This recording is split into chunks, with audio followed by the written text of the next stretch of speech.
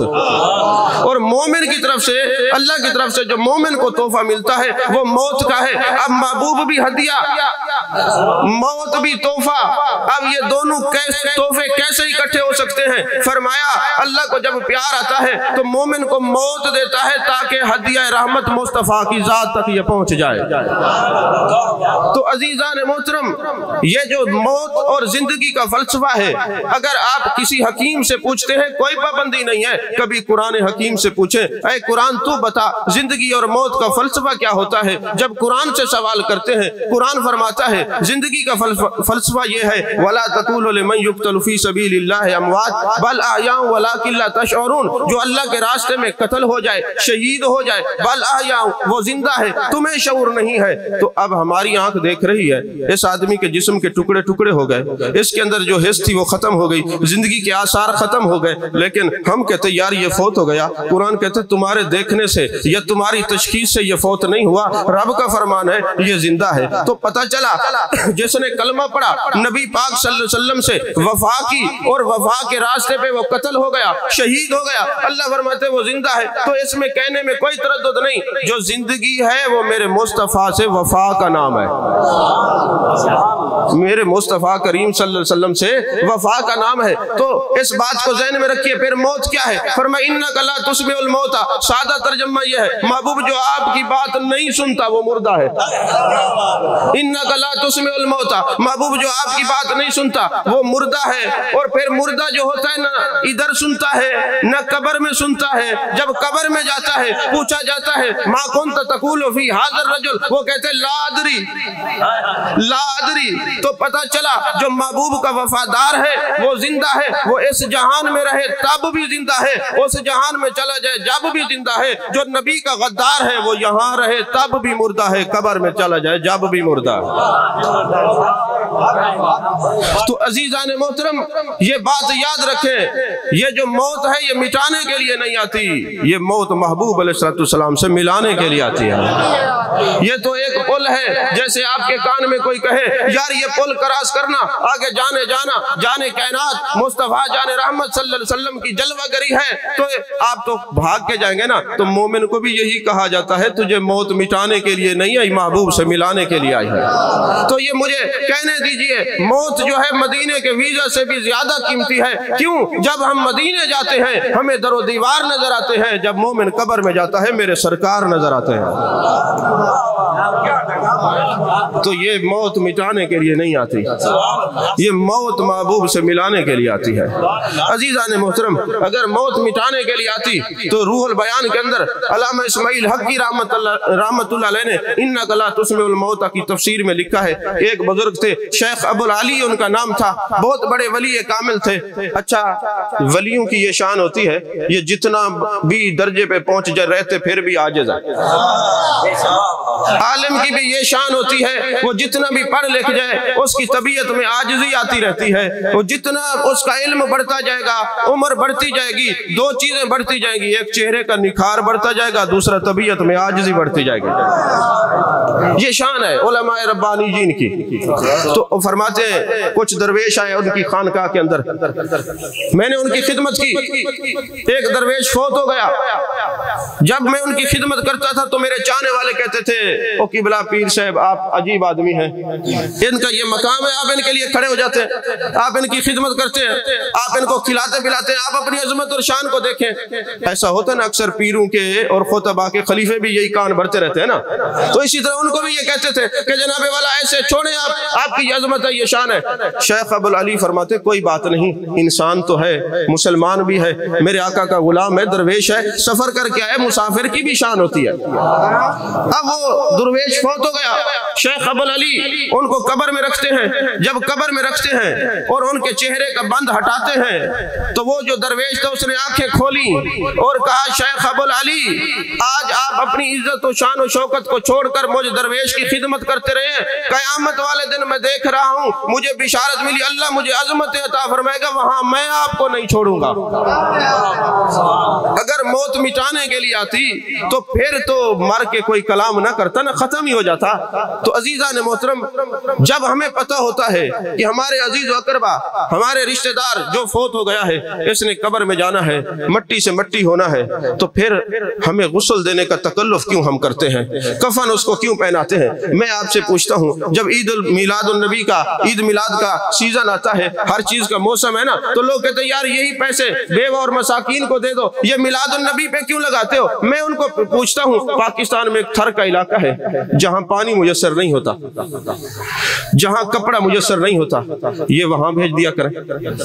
تو آپ مردوں کو غسل نہ دیں, یہی پانی تھر بھیج دیں, یہی لٹھے کا کفن وہاں بھیج دیں, وہی کافور وہاں بھیج دیں, چلو وہاں کے لوگ لگائیں گے خوش ہو جائیں گے. لیکن آپ ایسا نہیں کرتے, آپ غسل بھی دیتے ہیں, کفن بھی پہناتے ہیں, خوشبو بھی لگاتے ہیں. کس لیے؟ امام شارانی فرماتے اس لیے کہ یہ تیاری کرواتے کہ قبر میں اس نے جا کے دیدار کرنا ہے.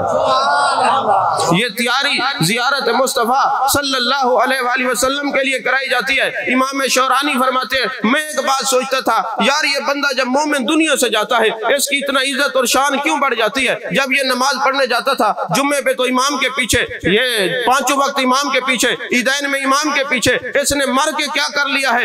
اب اس کو آگے رکھا جاتا ہے, امام اس کے پیچھے ہوتا ہے, عوام اس کے پیچھے ہوتی ہے. تو میرے آقا علیہ السلام کا دیدار ہوا, میرے آقا نے فرمایا شارانی تم نادان تو نہیں ہو گئے, اب یہ تیاری کر چکا ہے کہ قبر میں دیدار کرنا ہے, اب اس کا اکرام ہے, اس کو آگے رکھو, سارے اس کے پیچھے ہو جاؤ. یہ جنازہ آگے اس لیے رکھا جاتا ہے کہ یہ تیار ہو چکا ہے محبوب کے دیدار کے لیے. فرمایا قبر کے اندر جب کسی کو رکھتے ہیں اس کے چہرے کا بند ہٹا دیا جاتا ہے. یہ بند ہٹانے کا بھی مقصد یہ ہے کہ چہرے پہ بند ہوگا تو جب قبر میں محبوب آئیں گے تو یہ کیسے دیکھ سکے گا؟ محبوب کی نظر سے تو کچھ نہیں چھپا ہوا. فرماتے چہرے کا بند ہٹا دو, جب یہ آنکھ کھولے ودھا کے چہرے پر نظر پڑے, واللیل کے زلفوں والے محبوب پر نظر پڑے, ما زغل بصر و ما طغا کے کاجل والے آنکھوں والے محبوب پر نظر پڑے. یہ بند ہٹائی اس لیے جاتا ہے تاکہ یہ محبوب علیہ السلام کا دیدار کرے. تو پتہ چلا اگر آپ زیارت مصطفیٰ کے لیے مردوں کو کفن دینا نہیں چھوڑتے تو پھر رضائے مصطفیٰ کے لیے میلاد منانا بھی نہ چھوڑیے گا کبھی. تو عزیزان محترم میرے آقا علیہ السلام کے غلاموں, کتاب و ثقات ابن حبان نے لکھے, امام ابن حبان بہت بڑے امام ہیں. جب ہم ثقہ راویوں کو تلاش کرتے ہیں نا تو اسماء و رجال کی یہ کتاب ہے, سارے پڑھتے جتنے کلمہ گو ہیں سارے کتاب و ثقات کو اس کی سند پر بحثیں دیکھتے ہیں. تو بحثیں جب دیکھتے ہیں تو اس محدث کا عقیدہ بھی پڑھنا چاہیے. تو کتاب و ثقات کی پہلی جلد کے اندر صفحہ 221 کے اوپر اوبان بن سیفی کا لکھا ہوا ہے. اوبان بن سیفی کون ہے؟ حضرت ابو ذر غفاری رضی اللہ تعالیٰ عنہ کے سگے بھانجے ہیں اور بہت بڑے محدث ہیں. بصرہ کے اندر لوگوں کو یہ حدیث پڑھایا کرتے تھے. جب ان کے وصال کا وقت آیا شاگردوں کو کہنے لگے حضور, شاگردوں کو کہنے لگے میرے بیٹو جب میں دنیا سے چلا جاؤں تو مجھے سلا ہوا کفن نہیں پہنانا, کیونکہ اس وقت کپڑے اتنے میسر نہیں تھے, سلا ہوا کفن بھی چل جاتا ہے اگر اور کپڑے نہ ہوں تو مجھے سلا ہوا کفن نہیں پہنانا. اب شاگرد بھی دو قسم کے ہوتے ہیں نا, ایک دل سے ماننے والے, ایک اوپر سے ماننے والے. تو اب جس وقت ان کا وصال ہو گیا تو اوپر سے ماننے والے غالب ہو گئے, دوسرے مغلوب ہو گئے. انہوں نے کہا ہم تو کفن سلا ہوا پہنائیں گے.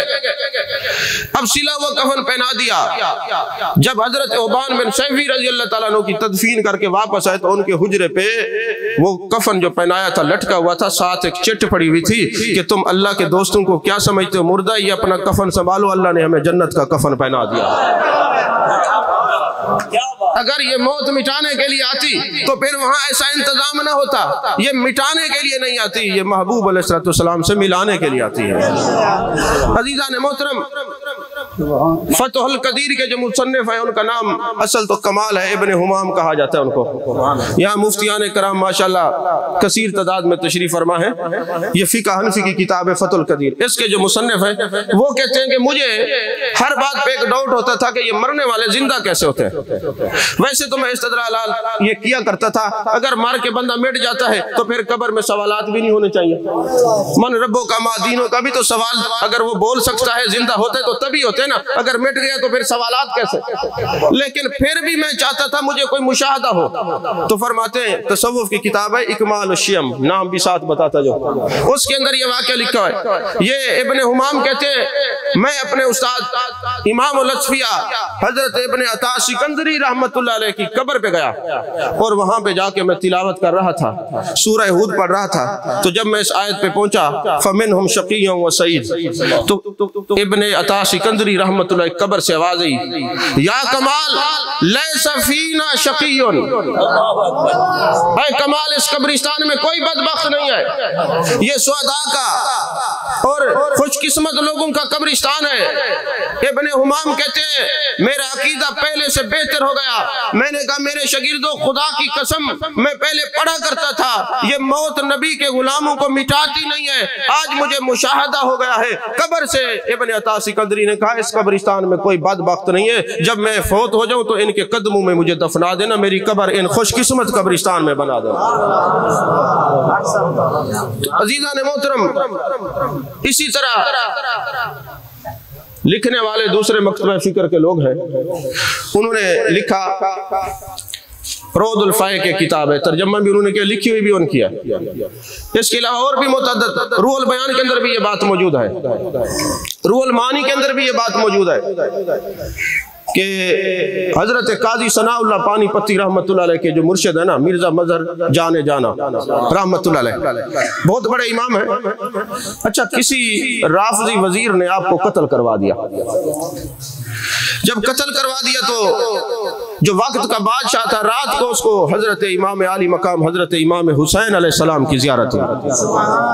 وہ بادشاہ دیکھتا ہے، میں نے دیکھا امام عالی مقام گھوڑے پر سوار ہو کے آتے ہیں اور پوچھتے ہیں مرزا بتاؤ تجھے کس وزیر نے قتل کروایا تھا؟ اب آپ دیکھیں قاضی ثناء اللہ پانی پتی، یہ کل کی بات ہے، مرزا مظہر جانے جانا یہ کل کی بات ہے۔ فرماتے ہیں حضرت امام عالی مقام نے پوچھا بتا تجھے کس نے قتل کروایا تھا؟ تو مرزا صاحب نے کہا حضور اس وزیر نے، آپ نے نیزہ اس کے سینے پہ مارا اور فرمایا یہ ابھی نہیں صبح تک تڑپ تڑپ کے مر جائے گا۔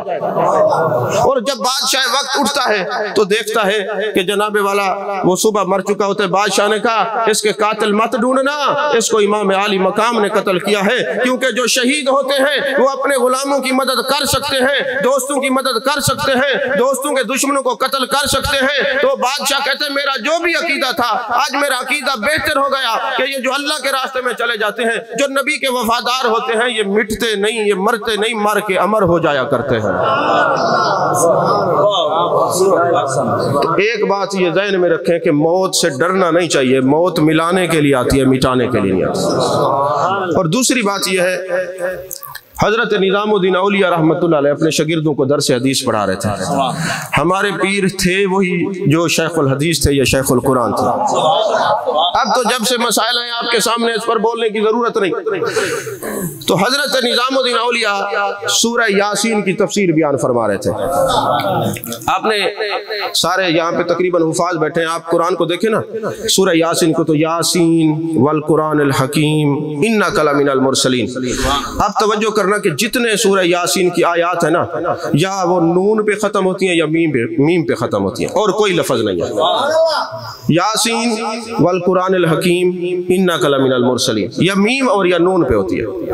تو مفسرین نے کہا کہ یہ سورہ یاسین میم اور نون پر کیوں ختم ہوتی ہے؟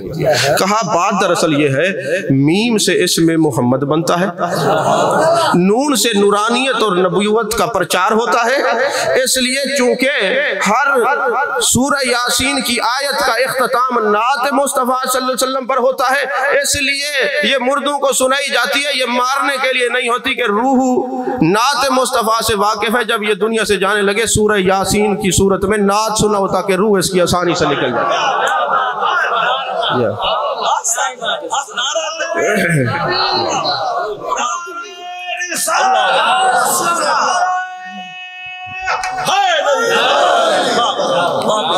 یہ نعت سنائی جائے، یہ نعت سنائیں گے تو یہ سورہ یاسین مارنے کے لیے نہیں ہے، اس کی روح کو لذت میں لے جانے کے لیے ہے، واجد میں لے جانے کے لیے ہے، کیف و سرور میں لے جانے کے لیے ہے، تاکہ اس کو موت کی سختی نہ معلوم ہو، یہ محبوب کی نعت میں اتنا گم ہو جائے، محو ہو جائے کہ اس کی روح آسانی سے نکل جائے۔ اور فرماتے ہیں حضرت نظام الدین اولیاء نے یہ حدیث لکھی، فرمایا من احب العلم والعلماء لم یکتب خطیۃ، جو اہل علم سے اور علم سے محبت کرے اس کے گناہ نہیں لکھے جاتے، ان کے گناہ نہیں لکھے جاتے، علم اور علماء سے جو محبت رکھے اس کے گناہ نہیں لکھے جاتے۔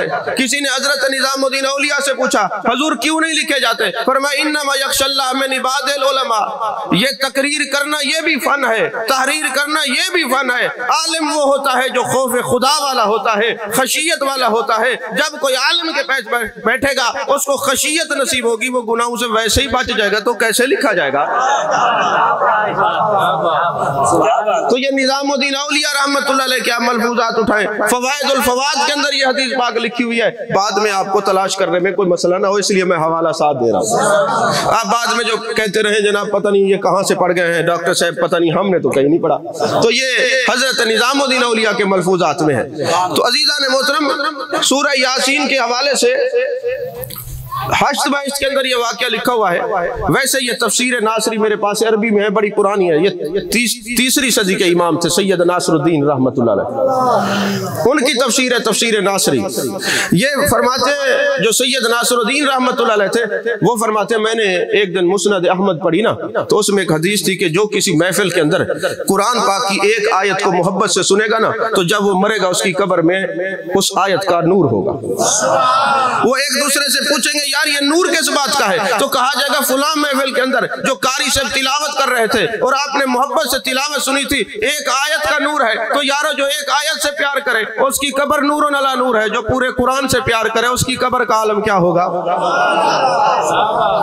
تو فرماتے ہیں وہ سید ناصر الدین رحمت اللہ علیہ فرماتے ہیں میں نے ایک دن محبوب علیہ السلام کی حدیث پاک پڑھی، ویسے یہ کنز العمال اور شعب الایمان کے اندر یہ حدیث ہے کہ سورہ یاسین جس مقصد کے لیے پڑھی جائے اللہ وہ مسئلہ حل فرما دیتا ہے، جس مقصد کے لیے پڑھی جائے، جو بھی کوئی مقصد ہو سورہ یاسین پڑھے اللہ وہ کام کر دیتا ہے۔ فرماتے سید ناصر الدین رحمت اللہ علیہ مجھے کوئی بیماری ہوئی، مجھے سکتہ طاری ہوا، حکماں نے کہا یہ مر گیا ہے، فوت ہو گیا، میں تو کومے کی حالت میں تھا، مجھے لوگوں نے غسل دیا، کفن پہنایا، جنازہ پڑا، قبر میں جا کے ڈال دیا۔ اب 3 دن کے بعد جب میرا جسم گرم ہوا نا، فرشتے تو تب آتے نا کہ اگر میں مرا ہوتا، میں تو زندہ تھا، جب میں مرا ہی نہیں تھا تو پھر فرشتے کیسے آتے؟ تو کہتے 3 دن بعد میں نے محسوس کیا مجھے کفن ہے اور قبر جو ہے وہ اندھیری ہے، اور میں نے ہاتھ مارا تو دائیں بائیں دیواریں نظر آئی، مجھے پتہ لگ گیا یہ میں تو قبرستان میں ہوں، اب کیا کروں؟ فوراً مجھے یہ حدیث یاد آئی کہ سورہ یاسین جس مقصد کے لیے پڑھی جائے وہ مسئلہ حل ہو جاتا ہے۔ میں حافظ قرآن تھا، اب میں نے سورہ یاسین پڑھنا شروع کیا، ابھی ایک رکوع پہلے مبین تک پہنچا نہیں تھا، مجھے محسوس ہوا جیسے میری قبر کوئی کھود رہا ہے، قبر میری کھودنے لگی۔ اب وہ کون تھا؟ وہ کفن چور تھا، وہ کفن چور تھا، وہ قبر کھودنے کے لیے آیا، اس نے کہا عالم تھے، سید تھے، آل رسول تھے، کفن بڑا قیمتی ہوگا تو لہٰذا میں کفن اتاروں۔ کہتے جب اس نے قبر کھودی ہاتھ اندر ڈالا، میں نے ہاتھ پکڑ لیا، جب میں نے ہاتھ پکڑا اس کی موت واقع ہو گئی، میں بچ گیا، اور جب میں باہر نکلا میں نے اس کے کپڑے پہنے، اپنا کفن پہنا کے، علاقے کا کفن چور تھا، اس کے گھر میں اطلاع دی بابا وہ وہاں وہ قبر کھودنے گیا تھا، مرا پڑا ہے، لیکن سورہ یاسین کی برکت سے اللہ نے مجھے زندگی دی۔ حضرت ناصر الدین رحمت اللہ علیہ ہر مجلس میں کہتے لوگوں یہ سورہ یاسین مٹانے کے لیے نہیں آتی ہے تو زندہ کرنے کے لیے آتی ہے، یہ مارنے کے لیے نہیں پڑھائی جاتی، یہ تو زندہ کرنے کے لیے پڑھائی جاتی ہے۔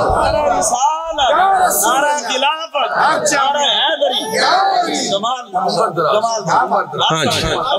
اچھا میں اب آپ سے پوچھتا ہوں کہ اگر سورہ یاسین کو کسی مقصد کے لیے پڑھا جائے تو مسئلہ حل ہو جاتا ہے, موت بھی زندگی میں بدل جاتی ہے, قبر سے بھی بندہ نکل آتا ہے, روح بھی آسانی سے نکلتی ہے. یہ تو قرآن پاک کی ایک سورت ہے, اس کو پڑھیں تو یہ حال ہے. اگر سارے قرآن سے محبت رکھیں تو کیا عالم ہوگا.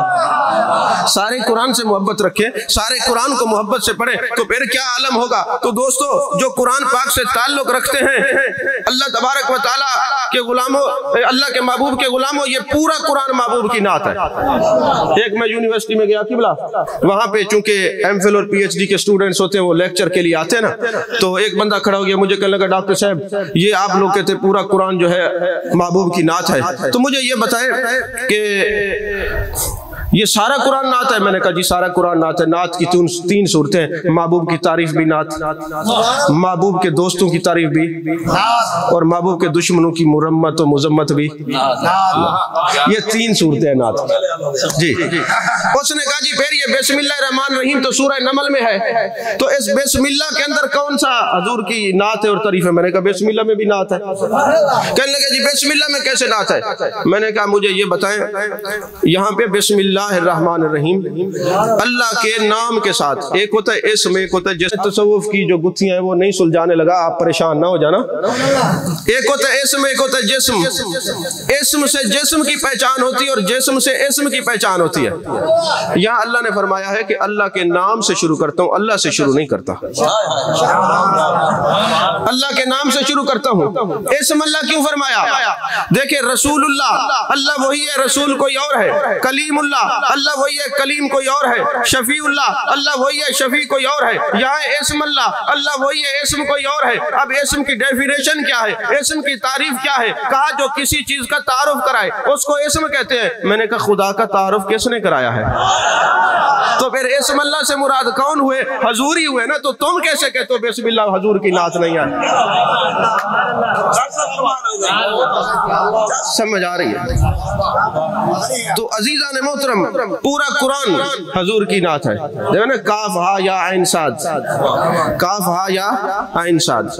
کاف سے مراد کن, ہا سے مراد حرف خطاب, یا سے مراد حرف ندا, عین سے مراد عبداللہ, سواد سے مراد سورتن. ابن عربی نے کہا اللہ جب اپنے محبوب کو بنا رہا تھا تو فرما رہا تھا کن ہا یا عبداللہ سورتن یتجمل بجمال اللہ.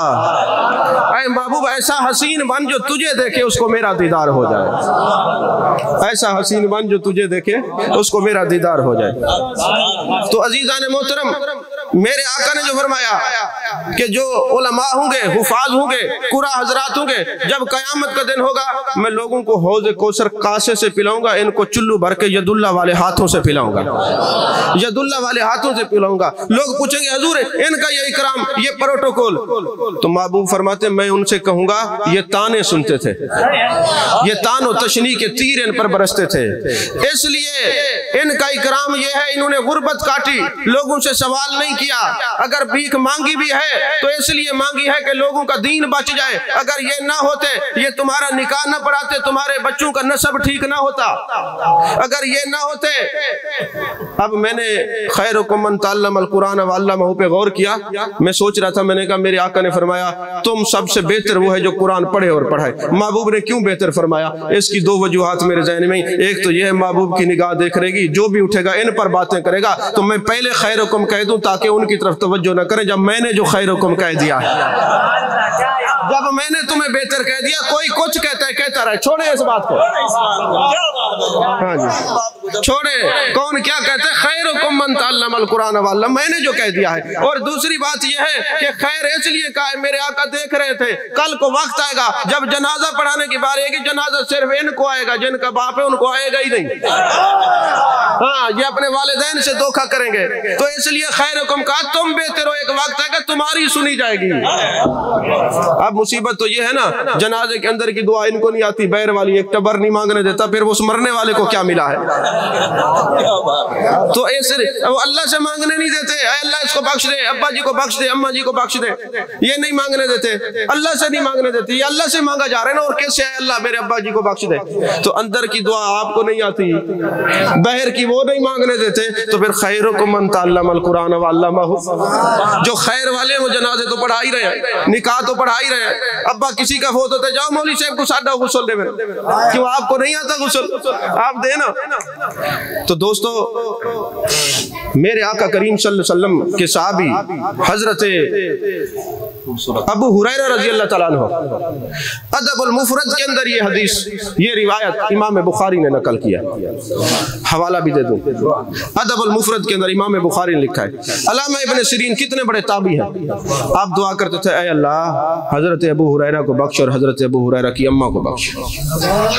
کسی نے کہا شاگردوں میں سے, حضور آپ اتنے بڑے محدث, اتنے بڑے امام, سید التابعین میں آپ کا شمار ہوتا ہے, فی احوال الموت والقبور اٹھا لو, کوئی کتاب اٹھا لو, تذکرہ امام قرطبی کی اٹھا لو, دوسرے مذہب کے جتنے لوگ ہیں ان کی کتابیں اٹھا لو, سب میں یہ باب قائم کیا ہوا, یہ بات لکھی ہوئی حدیث کہ جب بندہ دنیا سے فوت ہوتا ہے نا, جاتا ہے, تو یہ فرشتے دونوں اللہ کی بارگاہ میں عرض کرتے ہیں میرے مالک 70 سال 80 سال 90 سال 100 سال یہ بندہ زندہ رہا ہے, اب یہ فوت ہو چکا ہے, اب ہمیں عرش پہ جگہ دی جائے. اللہ فرماتے عرش فرشتوں سے پر ہے, اگر یہ مسلمان تھا, میرے محبوب سے پیار کرنے والا تھا, میرے محبوب کا محب تھا, تو تم اس کی قبر پہ چلے جاؤ, قیامت تک سبحان اللہ الحمدللہ لا الہ الا اللہ اللہ اکبر کر پڑھتے رہو اور اس کو ایصال ثواب کرتے رہو. اور اگر یہ بے ایمان تھا, کلمہ نہیں پڑھا, کافر تھا, منافق تھا, تو اس کی قبر پہ کھڑے ہو کے قیامت تک لعنت بھیجتے رہو. تو یہ ایصال ثواب جو کہتے قبرستان میں نہیں ہوتا, میں نے کہا تم نہ کرو, یہ فرشتے کر رہے.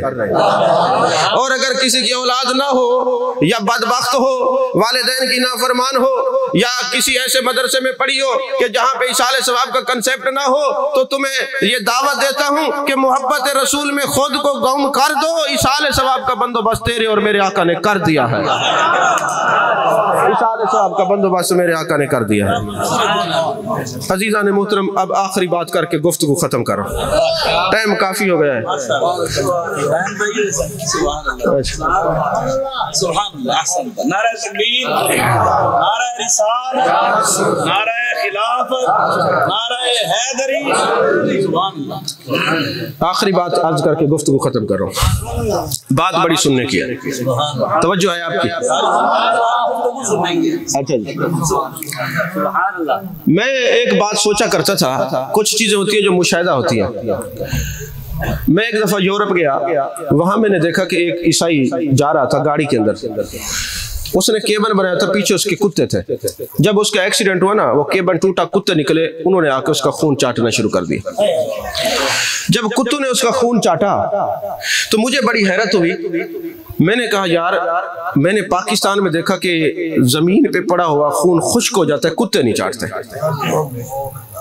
جتنے اسلامی ممالک وہاں جانا ہوتا ہے تو اس میں بھی میں نے دیکھا خون خشک ہو جاتا ہے, کتے نہیں چاٹتے.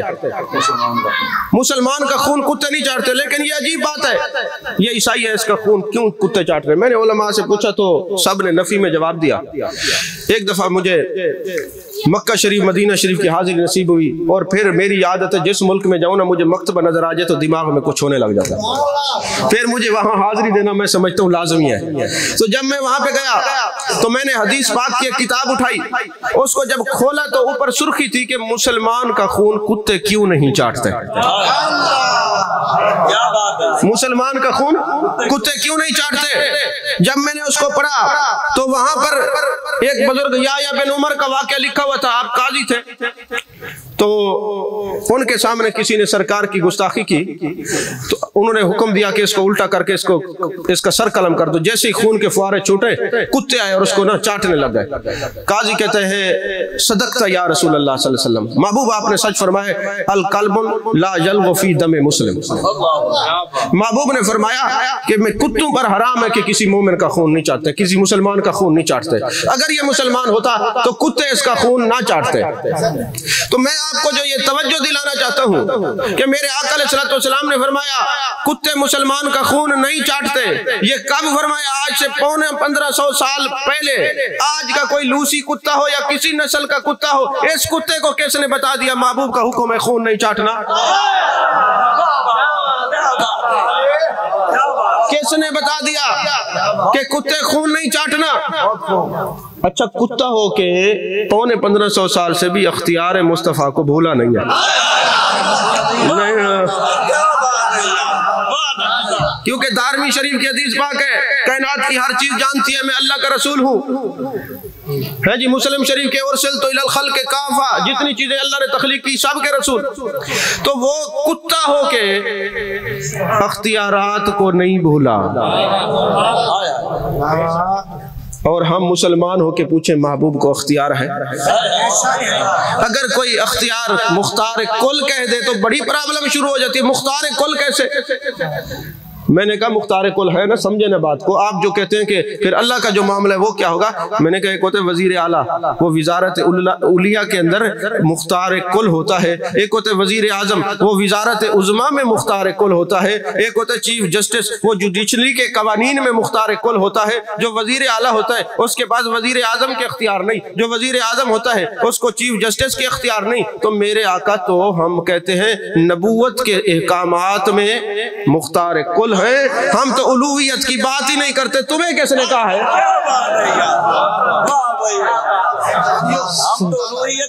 بات ہی نہیں کرتے. کس نے کہا ہے؟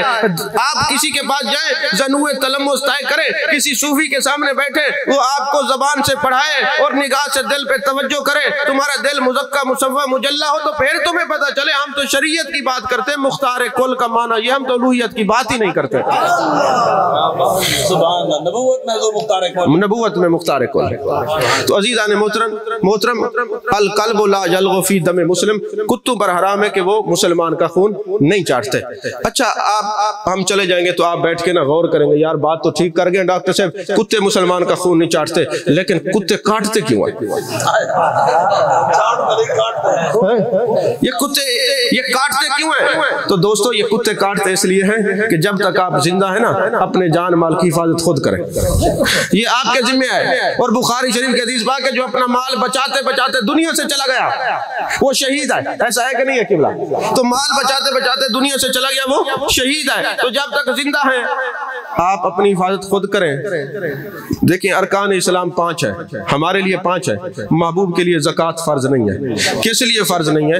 اس لیے فرض نہیں ہے کہ غلام آقا کو زکوٰۃ نہیں دے سکتا، آقا غلام کو زکوٰۃ نہیں دے سکتا. فلا وربک لا یؤمنون حتی یحکموک. تو محاکمیت میرے مصطفیٰ کریم صلی اللہ علیہ وسلم کی ہے.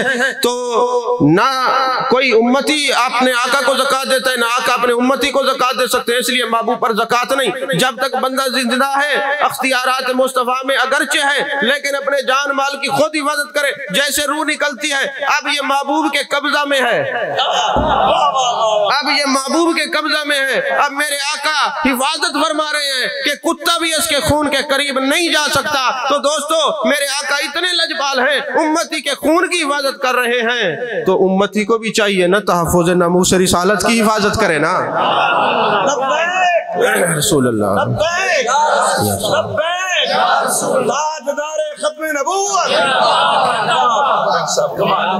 اللہ تبارک و تعالی میری حاضری کو قبول فرمائے.